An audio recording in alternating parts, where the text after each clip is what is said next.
SukaSuka and welcome back to another video of me talking about WorldEnd, the show with a long title and with a stronger suffering and man, oh boy, I don't know what I should say about this episode.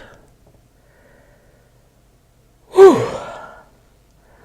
The feels hit so hard. They really did. Oh boy. With the anime adaptation from the light novel, I'm very happy how good it is and how especially this episode handled the feelings of Willem,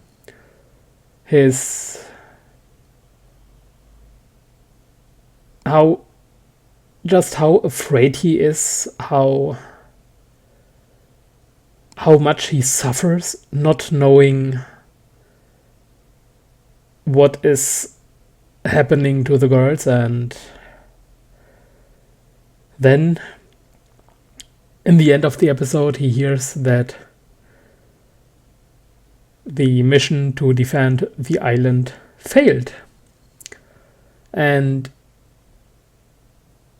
man, when he fell down to his knees and just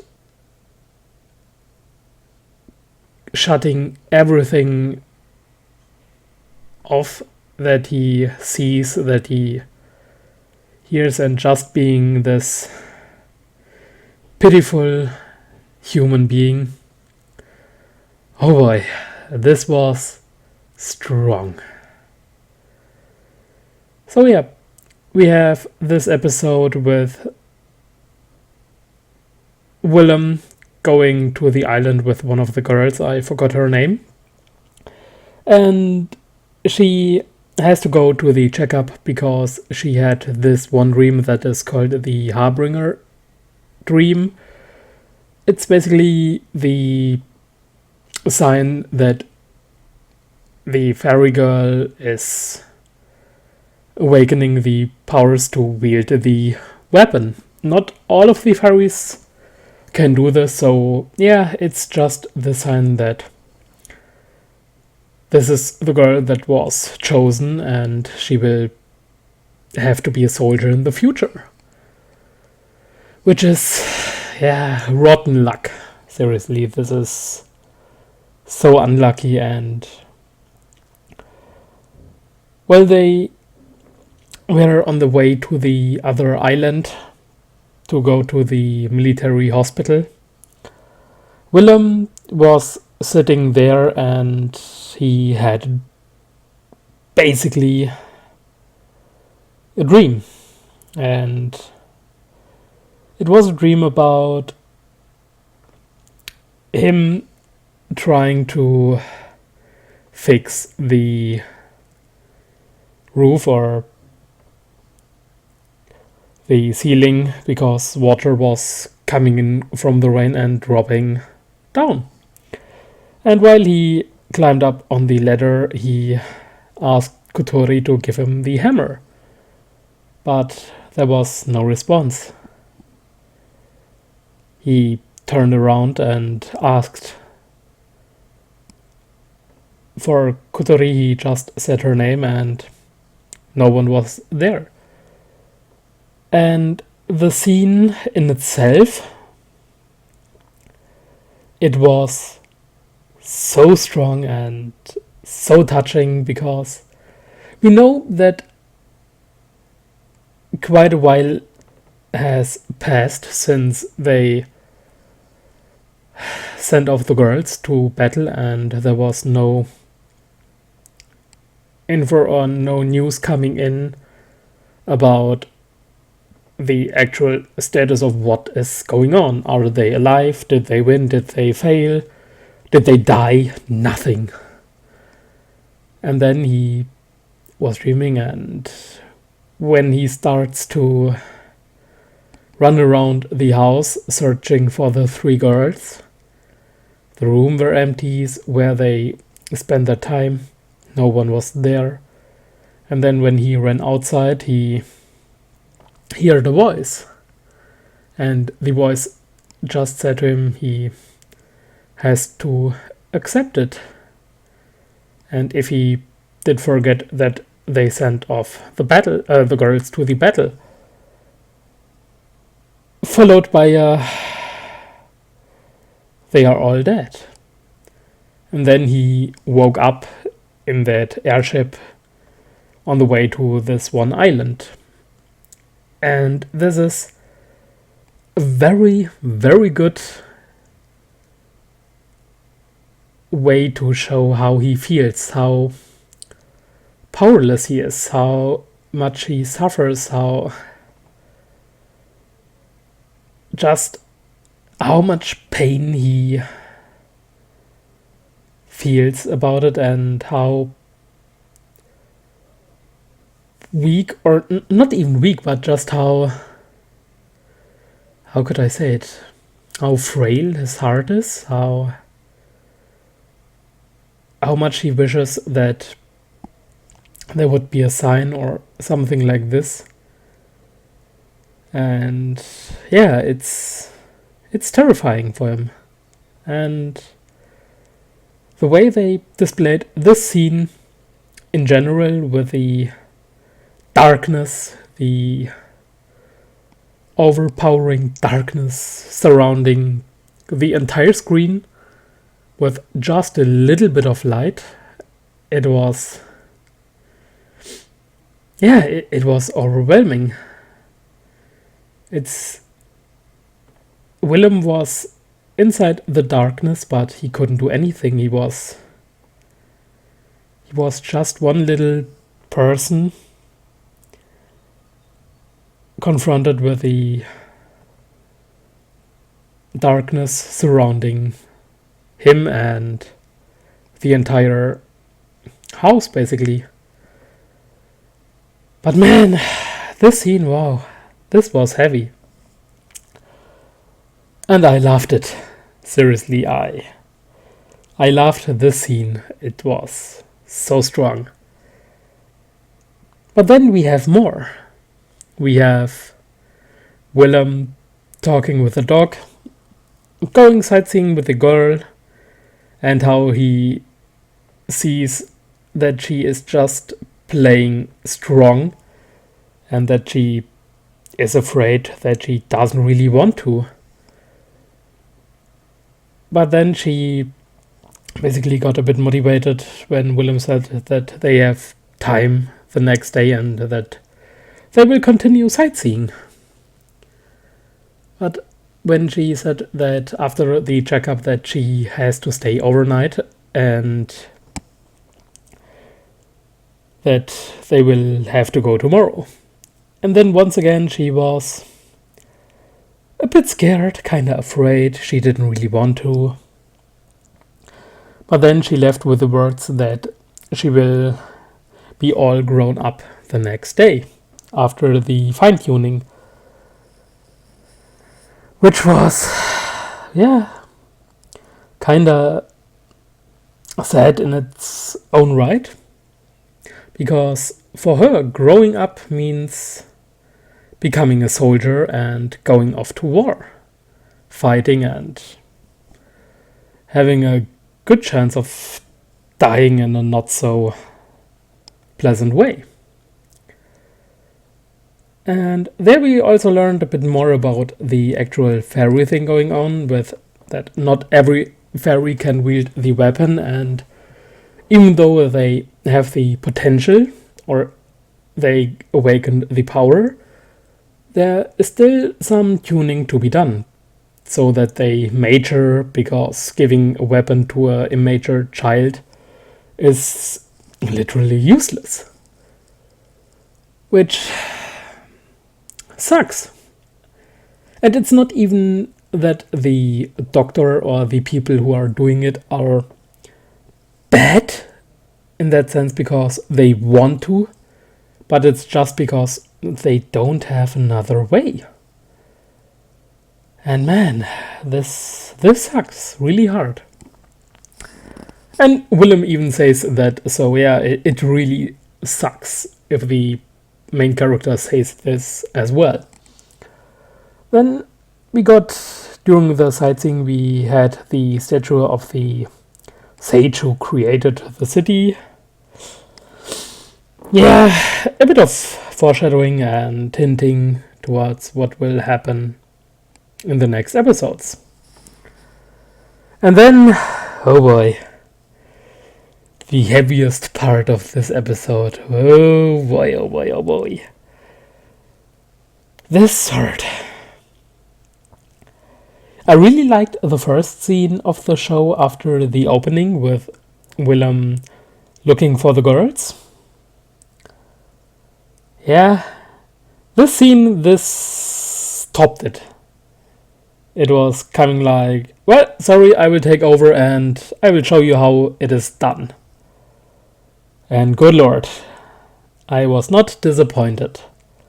I loved this scene in the light novel, and the anime did one hell of a good job to express the feelings, the suffering, the depression, the sadness, the how powerless he is, and basically everything along that line. So Willem was there, a girl ran into him, and she was looking for the Officer Limeskin. But then, when they were talking, Willem explaining that he is off to battle, there was a commotion going on. People were raising their voices, and then they heard about the battle of that island. Willem running in front of one of the other soldiers and forcing out what happened, and yeah, it was said that the mission of defending that island failed, and this was when Willem literally fell down to his knees and became a broken human being. And good lord, the display of this was so good. The other girl not realizing why or what is going on, just standing there confused and asking him if he's okay, if it hurt somewhere, and then he was remembering the girls and he was just there in the rain while the commotion was still going on. And then we are shifting this from Willem to Officer Limeskin walking in, followed by 3 girls. The fairies.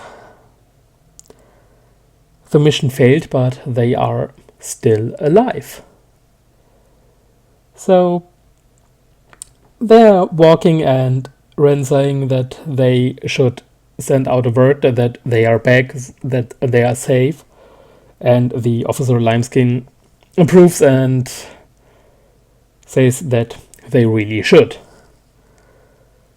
But then Ren looks over across the little field with the spring there, and then she saw Willem. The Isia girl, she was talking a bit more before she looked in that direction to see him as well. And then there was Kotori walking up and then also looking in that direction because everyone else looked in that direction, even the officer. And then she saw Willem. Willem heard her voice and he looked up and he was surprised, kinda shocked. And then he stood up and he literally activated his venom thing and jumped right in front of the girls, or right in front of Kotori. to say it like this. And he hugged her really, really hard. He was breathing really heavy, which was more like a form of sobbing or weeping, because he held her in her arms. She was back, and the other two girls were continuing to talk, and basically Officer Limeskin was really surprised from where he was coming. I asked from where did he come, and he just said he didn't saw it. He couldn't follow him. And he asked instantly if he used some lost skill or arts and whatnot. And then Isia also said, well, she didn't expect him to be this broken. Because Willem, he was literally broken, and I can still see how his heart shattered when he heard that the battle was lost. And man, this scene was powerful. So powerful. Whew. And the thing is, there's even more to come. I know the girls are back. They didn't die in this episode, even though there were death flags all over the place in the last episode and in the opening. But let me tell you, before you may freak out and complaining about why they didn't die, it is kinda a thing that it wasn't their time yet. There are death flags, and I personally think the author wants to give you hope before crushing it with all his might. And I love it. Seriously, this episode, fucking brilliant. And the feels were so strong, even though it is tuned down quite a bit compared to the light novel, especially Willem's character overall. How he is feeling, how he is expressing himself and whatnot. But yeah, it's to be expected because it's an adaptation, and we would need a lot more episode to go more in depth with it. But yeah, for anime only watchers, I think this gives off a pretty good view of what this story is about. It's about the suffering of girls fated to die in battle because the world literally sucks, and also about this depression and the suffering of just one simple young man. And I love it for everything this show is doing, this is going for, and just how they are displaying certain scenes. For example, the scene with Willem looking for the girls. It's fucking brilliant. I love it. It's my favorite show of the season. No doubt about it. So yeah, long story short, it was one hell of a great episode, and I love it. Thanks for watching. Once again, a very long video for WorldEnd. But yeah, I want to take my time to talk about it. Having a monologue basically, and just talking about what happened and shit like this. Yeah. So yeah, thanks for watching. Bye bye. Have a good night and see you next time. Love y'all.